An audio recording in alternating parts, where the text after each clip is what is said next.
ଆଉ କାଣା କାଣା ଅଛି କି ହଉ नहीं नहीं नहीं नहीं किसी नहीं ପିସ୍ତଲ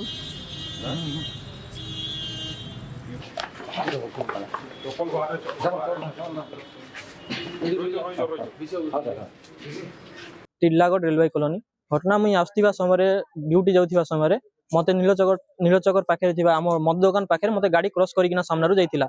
पाखे मोर पाखे मोर पाखु गाड़ी गला जे से पचारि टाटा पंच थिला गाड़ी गाड़ी नंबर थिला OD 03 Z 8918 तो सेमाने जाई करी सेमाने गाड़ी बाहर को 2 जन बाहरी थिले भितरे 2 जन थिले आ भितर सब ड्रिंक करी किना थिले जे तांको किछि मु कहिबारु मु तांको खाली पचारिली कि मो संगे आसी करी कोन पाई मोर पाखरु गाड़ी क्रॉस कला मो सहित टच करिथिला जदी मोर एक्सीडेंट हेतिता बोली ताको एति कहिबार पर मो ऊपर चार्ज करा भितर जतले मु सेल्फ डिफेंस के आस्थिली से टाइम रे